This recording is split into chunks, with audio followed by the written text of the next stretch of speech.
There are books that leave you sad, some books that leave you disturbed, and then there is the world number 6, a story that makes you suspect that the normal world around us is hanging by an incredibly thin thread. Because world number 6 is not really a story about madness, it's a story about people who have become so used to the suffering of others so they no longer even recognize it as a something abnormal. And the novel opens almost like a horror story. Chekhov shows us a small provincial hospital, filth, stench, poverty, rats, beatings, patients nobody even tries to care. But the scariest part is that nobody cares about this at all. In the corner of the hospital stands a separate building, ward number 6, the place where the mentally ill are kept. And this is not modern psychiatry, yeah? It's basically a prison for unwanted people. Bars on the windows, the smell, the violence. Nikita, the ward guard, a former soldier who treats patients with his fists. A person can get beaten simply for screaming too loudly, and the entire town seems this is a perfectly normal. That's the real horror of Chekhov. In his world, evil doesn't look demonic, it looks ordinary. Like, well, what can I do? What can I do? That's just how things have always been. Life is life, it is what it is. Then Chekhov introduces us to the head doctor of the hospital, Andrew Ragin, which somehow makes everything even more disgusting because he is not a sadist, not a monster, not a villain. He's intelligent, educated, reads philosophy, talks about higher truth, say all the right things, a classic intellectual. But Chekhov immediately leads us toward a terrifying reality. Sometimes the most dangerous people are not the ones committing evil, but the ones who understand everything perfectly and still do nothing. Ragin sees humiliation, the suffering of patients, the complete collapse of the system, but instead of fighting it, he slowly adopts it. Suffering is unevitable. Everything is temporary anyway. And here, the author delivers one of the most devastating ideas in the entire novella. You despise suffering and are surprised by nothing for a very simple reason. All this philosophy is perfectly suited to the Russian Hitler. This is no longer just about one doctor. Chekhov is tearing apart an entire type of person. People who speak beautifully about morality, freedom, philosophy, yet never lift a finger to actually help anyone.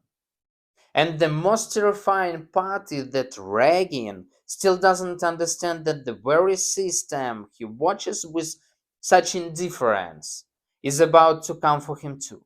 Subscribe to the channel, leave a comment, leave a like, share this video to your friends. You'll not only civilize them by this, but also help support the community. And remind, my depth novel is already available for purchase. The link will be in the description below. You are watching RobertBooks channel. Let's begin. I'ma be the best that you never, never had. Put your foot on the gas, I know you like it fast. Put your foot on the gas, I know you like it fast. Put your hands. The truly brilliant thing about word number 6 is that Chekhov does not turn Andrey Efimych into some cartoon villain. Quite the opposite. If you read the opening chapters casually, he may even seems like the only sane person in the entire hospital. Because around him there are stupid officials, drunkards, frauds, indifferent workers, broken patients. And meanwhile, he reads philosophy, reflects to the meaning of life, and speaks calmly and intelligently. But little by little, Chekhov reveals something terrifying. An intelligent man without any willpower can sometimes be more dangerous than an outright scoundrel. When Ragin first arrives at the hospital, he is horrified by what he sees. He notices unsanitary conditions, corruption, theft, abuse, and the sick. At first, he even tries to change things, but very quickly he gives up because he realized the system is too broken. And this is where the moral collapse of the character begins. Only Chekhov does not show this in some crime or betrayal. It is just by slow internal destruction. That everyone dies anyway, that fighting for anything is pointless. And gradually his life turns into a swamp, a letter work just for appearance, books, shot after shot of vodka, piece of pickle, then lunch and beer. And then Chekhov inserts a line that sounds like it would have been written yesterday.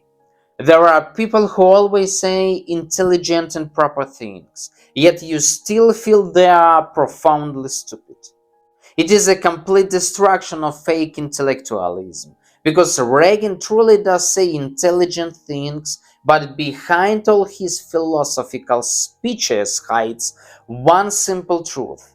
He's afraid to live, afraid of conflict, afraid of struggle, afraid of responsibility. So instead of action, he chooses philosophy as a painkiller. And then Chekhov brings Ragin face to face with the man who will destroy his entire comfortable worldview. Ivan Gromov, a patient in ward number 6, and this is one of the greatest twists in Russian literature. The most emotionally alive person in the entire novella turns out to be the officially insane one. Gromov is a former court bailiff, once a normal, educated man, but life slowly crushes him. The death of loved ones, poverty, fear, humiliation, constant anxiety, until eventually he develops paranoia. He becomes convinced they are coming for him, that he will be arrested, locked away, destroyed.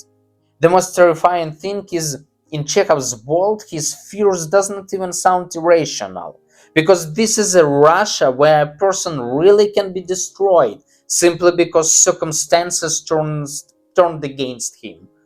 When Ragin first walks into world number 6, uh, he expects to see nothing but lunatics. Instead, he encounters someone who feels like far more intensely than he does himself.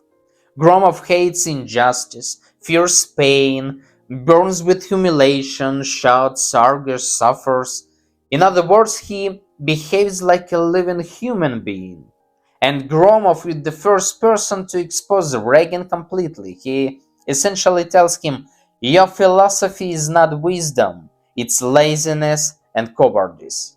And then comes one of the most devastating quotes in the entire novella.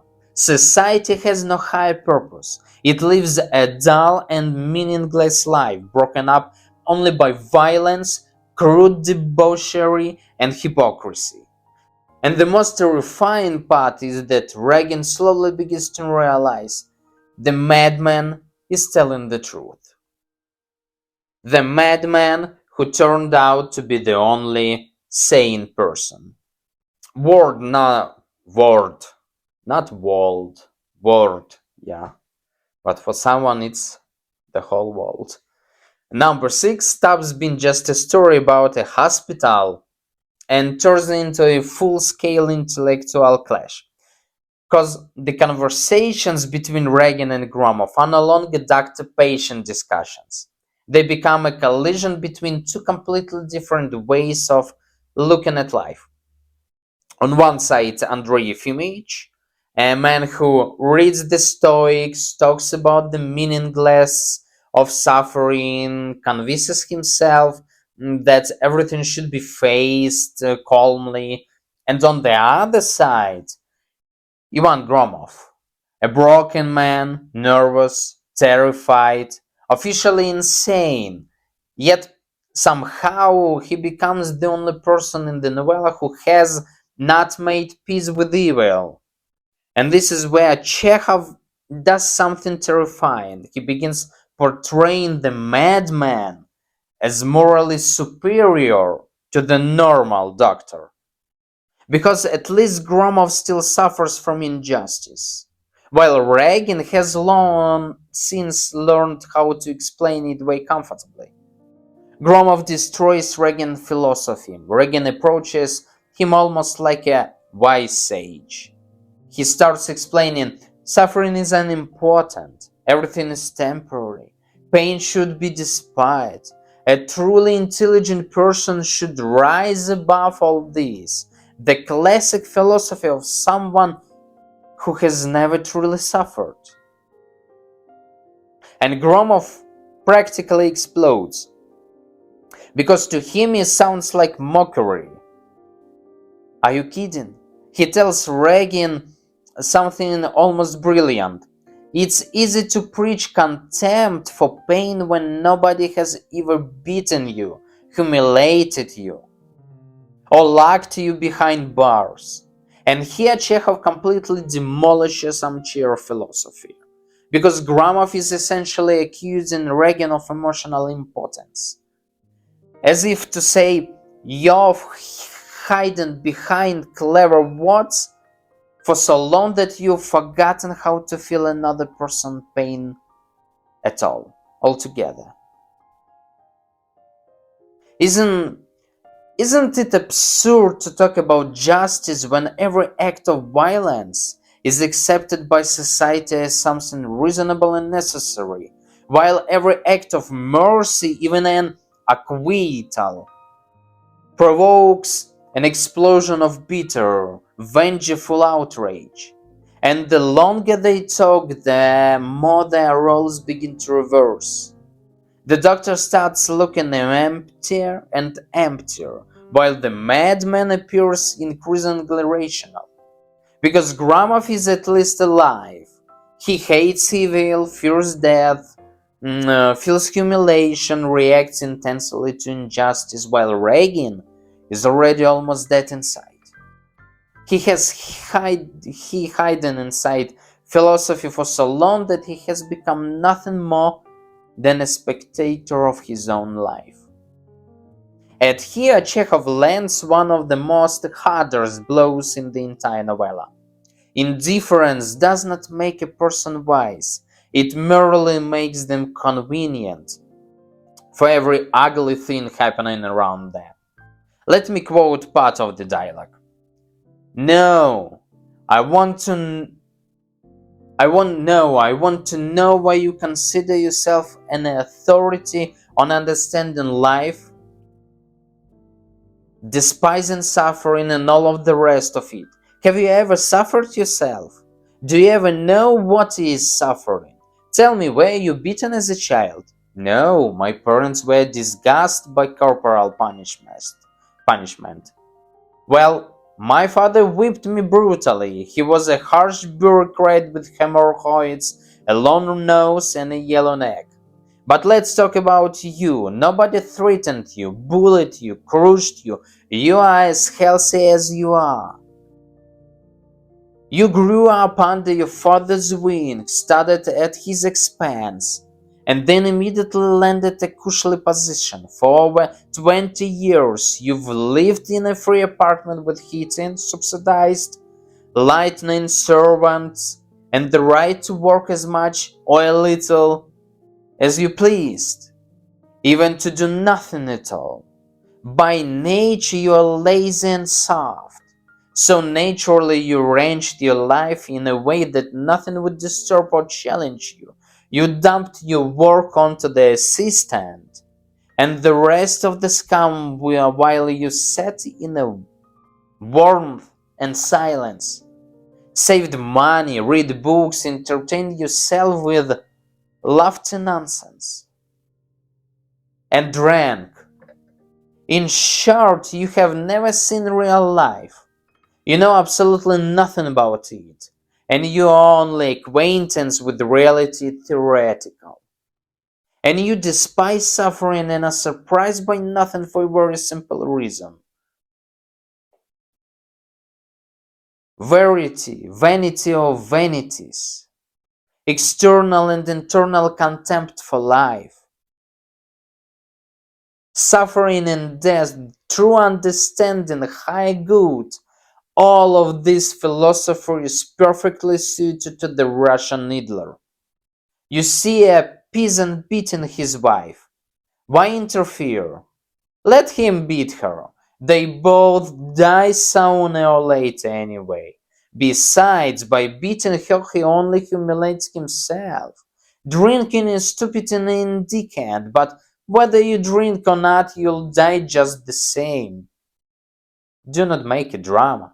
A woman comes to you with a toothache. So what? Pain is merely the idea of pain. Besides, nobody gets through life without illness. So go away, woman. Stop interrupting my thinking and my vodka. And young man asks for advice how to live, what to do with his life. Another person might actually stop and think before answering, but you already have your answer prepared. Seek understanding or higher truth. And what is exactly is this fantastic higher truth? Of course, there is no answer. They keep us locked behind bars here. Let us not torture us. But apparently this is all wonderful and reasonable because according to your philosophy, there is no real difference between these words and your worm case study. What a convenient philosophy. Nothing needs to be done. Your consistency is clean and you get to feel like a wise man. No, sir, this is not philosophy. It's not wisdom, not broad-mindedness. It's laziness, fakery, a narcotic sleep of the soul. You despise suffering, but if a door slammed on your finger, I bet you'd scream at the top of your lungs. Over time, the real nightmare begins because people around him start to notice the chief doctor is going to visits ward number 6 too often. He spends too long time with the madman.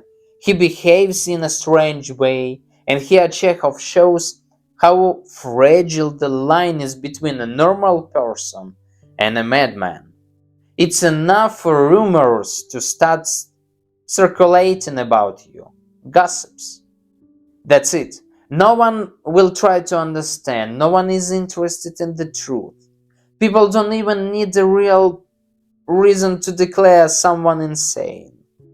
Especially if that person is inconvenient, different, thinking too much, or drifting away from the grey mass.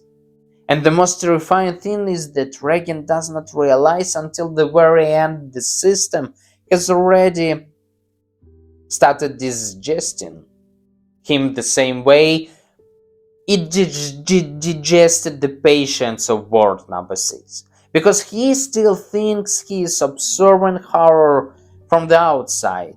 He's just spectator. When in reality the horror has already slowly closed in around him.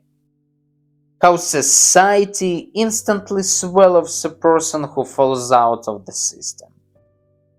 Here ward number 6 becomes truly disturbing. Because up to this point it still feels like Ragin is in control. Yes, he is strange, detached, overly philosophical, and spends too much time talking to a psychiatric patient, but he is still the chief doctor, a respected man, part of the system. And then Chekhov reveals something terrifying. Society needs you only as long as you are convenient. The moment you start slipping outside the norm, you are destroyed faster that you can even understand what's happening. Rumors are the most terrifying weapon in provincial town. Whispers begin spreading through the hospital. The doctor himself senses unwell. And this is one of the most disturbing moments in the story. Because no real investigation is ever carried out. No one tries to understand the doctor, right? No one thing is enough for people. He is behaving not normally, too thoughtful, too distant, too strange, and that's it. He's already almost officially insane. Chekhov shows something horrifying here. Society is often not afraid of evil, is afraid of difference. A particularly important figure here is his colleague, Dr. Hobotov. Compared to Ragin, he looks almost pathetic, limited, superficial, career-driven, in a bad way, yeah? Not very intelligent, but it is exactly people like him who often win in the system. Because Hobotov does not think, does not doubt, he does not suffer from philosophical questions. He simply wants the position of chief doctor. And Chekhov very subtly shows mediocrity is almost always more aggressive than intelligence, because a smart person hesitates, but mediocrity pushes forward without stopping. And then comes one of the most disgusting episodes in the story. Ragin is summoned to the local administration under the pretext of hospital matters. But it quickly becomes clear this is not a discussion, it's a sanity test. And here Ragin is finally broken, because suddenly he finds himself on the other side of the gaze. Before, he spent years looking at patients as a doctor, as an observer, as someone outside, and now he is the one being watched, as a suspicious figure, as an object of scrutiny. And the worst part, no one says it directly, we think you are insane. No. Everyone smiles, speaks politely, asks careful, harmless questions, and it is precisely this politeness that makes it terrifying. Because a person can be destroyed in a completely civilized way. Ragin begins to understand the horror Gromov saw. Which of us is insane? He thought irritably. Am I, who tries not to disturb the passengers, or this egoist who thinks he is the smartest and most interesting person here and therefore gives no one peace? Up to this moment, philosophy will still protected him. He could still argue, suffering is meaningless, everything is vanity, one must remain calm about everything, yeah. But the moment suspicion turns toward him personally, the whole philosophy begins to crack. And Chekhov is brutally honest here. It is very easy to despise suffering as long as it belongs to someone else. People whose professional duty connects them to other people's suffering, like judges, police officers, doctors, over time become so hardened by habit that they would like to but cannot relate to their clients in any other way than formally. In this respect, they are no different from a peasant who slaughters sheep and cows behind the barn and no longer notices the blood. After all of this, the postmaster Mikhail Avarianich, another hero, suggests the Ragin to relax and take a break. And one of the most painful parts of the story begins, the travel to Moscow, St. Petersburg, Warsaw. But instead of rest, Ragin experienced slow psychological suffocation. The postmaster talks endlessly, shouts, boasts, eats, loses the doctor's money.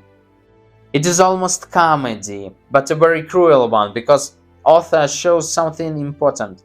Ragin spent his whole life hiding from the world in books and philosophy, and turned out to be completely incapable of living among real people. He starts to get exhausted by everything: conversation, notes, the postmaster, life itself. And here comes the key realization. He no longer feels at home anywhere, not among normal people, not among the sick. And this is already the beginning of complete personal breakdown. Because very soon the system will do to him exactly what he spent years allowing it to do to others in word number 6. The past is disgusting, better not to think about it. And in the present, nothing different from the past. The sin of betrayal that breaks everything. The most terrifying thing about Ragin's story is not even that he is declared insane, it is how easily it happens. No trial, no evidence, no major crime. Factually, yeah. The man simply becomes inconvenient, too strange, too detached, too different from everyone else. And the system immediately begins to digest him. After the trip, Ragin turns home already internally destroyed. The money runs out, the job is gone, respect disappears too, and the most disgusting part is that people around him start treating him like he's already sick, before he was even officially been placed in the ward. In the ward? No matter. They speak to him with condescension. They whisper about him, pity him, and Chekhov shows pity itself as one of the most humiliating forms of human destruction. And then one day Khabatov comes to see him. He comes in a deliberately friendly manner, ask for advice, invite him to come to the hospital, and if everything between them is perfectly normal, this is already chilling because the reader can feel it. Something terrible is about to happen. But Ragin, until the very last moment, does not understand. There, they enter ward number 6 under the pretext of consultation, yeah? And nobody says, I'll be right, and Hobotov says, yeah, I'll be right back, just take my stethoscope, and disappears for forever. A few minutes later, the ward attendant Nikita enters with hospital clothes, and here Chekhov creates one of the most horrifying moments in all of Russian literature. No music, no drama, no shooting. A man simply realizes, this is it. He's no longer a doctor, he's a patient. And the worst part is that no one explains anything, because the system does not need to justify itself to someone it has already erased from normally. Modern justify consists precisely in the fact that ranks, orders, and pension are awarded not for the moral qualities or abilities, but for the service in general, whatever it may be. Here, Ragin's philosophy dies up. To this moment, he could endlessly reason, suffering is not important, everything is temporary, one must rise above pain. But the moment the door of the ward closes behind him, his entire philosophy collapses in a second. And Chekhov literally forces the hero to confront the consequences of his own idea. Because earlier Ragin calmly told others, suffering does not matter, try it on yourself. And now he is the one suffering. Suddenly it turns out that humiliation is real, fear is real, pain is real, helplessness is real, and no stoicism helps anymore. When society protects itself from criminals, the mentally ill, and anyone inconvenient, it becomes invisible. The scene with Nikita, total destruction of the hero. Ragin tries to leave, naturally, yeah, tries to explain protests, demands freedom, but Nikita simply does not let him out. Because for the system he's already nothing. And then comes the moment that finally breaks him. He starts shouting. Gromov joins in, makes noise, a small rebellion erupts, and Nikita hits the former chief doctor in the face, just like that. A man who spent years calmly walking past other people suffering is now receiving suffering directly into his own body for the first time. And only now does he fully understand the horror of Ward number 6. Nikita, who cleaned after them, struck him hard with all his might, without sparing his fists. And what is terrifying is not that he is being beaten, it is that this dual animal responds neither with the sound, nor a movement, nor a change in the size, but only sways slightly like a heavy barrel. The Chekhovian hell is terrifying because it's ordinary. No one treats what happened as a tragedy. Nikita is just doing his job. Nobody becomes the new Hobotov, yeah, Hobotov sounds similar to nobody. Hobotov becomes the new chief doctor. The town goes on living usual, and this is Chekhov's most terrifying idea. A human being can be completely destroyed, and the world will not even notice it. The story tracks its final meaning. Ragin suddenly understands what Gromov had been trying to tell him all along. You cannot philosophize about suffering while standing outside of it. It is easy to be wise from our mouths, but when you are humiliated, locked away, silenced, treated like an object, all beautiful theories and sounding like mockery start sounding like mockery. This is why the ending of Ward number 6 is so devastating, because Chekhov shows between a normal person and a man behind bars there is often almost no difference. Only one question remains: when the system decides to switch you. Hidden meaning and philosophy. All his life, Ragin hides behind philosophy. He says, suffering does not matter, everything is vanity, a person must rise above pain. But one night in Ward number 6 destroys all his beliefs. Chekhov shows it very clearly. One slap from reality can break a theory a person has spent years building. Because now for the first time Ragin feels fear, humiliation, helplessness. The animal terror of a person who has been deprived of freedom, and suddenly a horrifying thought hits him. All the patients in this ward have been living like this for years.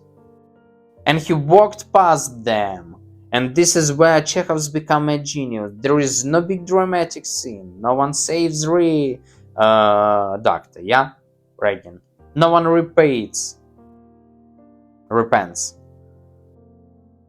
No one realizes their guilt.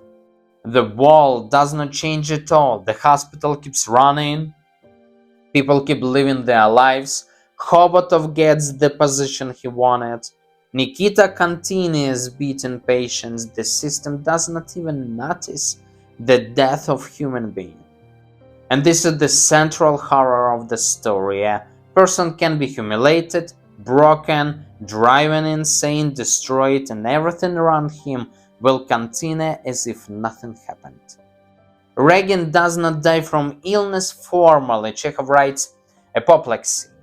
But in reality, Ragin dies from collision with reality. For the first time in his life, he stops treating suffering as an abstract philosophical idea. And it turns out that human pain is not a theory. It is being afraid, being humiliated, realize that there is no way out. And Chekhov makes it brutally clear this realization comes to Ragin only when nothing can be changed anymore. Why ward number 6 still feels like a punch today? Because it's not just a book about the psychiatric hospital. It's a book about a society that has become used to violence, used to humiliation, used to other people's pain. And the most terrifying part, it considers all of this normal. Chekhov shows something horrifying. Evil almost never looks like a cat on villain. Most often evil is indifference, exhaustion, cowardice, habit, the phrase, not my concern, not my business. That is why ward number 6 feels so modern, because even today around us there are plenty of people who speak beautifully about morality, say the right things, look intelligent and thoughtful, but remain completely indifferent to other people's suffering, as long as it doesn't touch them personally. The main meaning of the story, perhaps Chekhov's greatest nightmare, is this: the line between a normal person and a person in ward number 6 is much thinner than we want to believe. Today you are a doctor, tomorrow you are a patient. Today you observe the system from the outside, tomorrow the system crushes you. And the most terrifying part, no one will even stop. No one will say, wait, something monstrous is happening here. Because Chekhov's world is built on a brutal principle. One should not interfere with people going insane. And this is no longer just about psychiatric patients, it is about society as a whole. If you enjoyed this review, don't forget to like, comment, and subscribe to the channel. See you next time!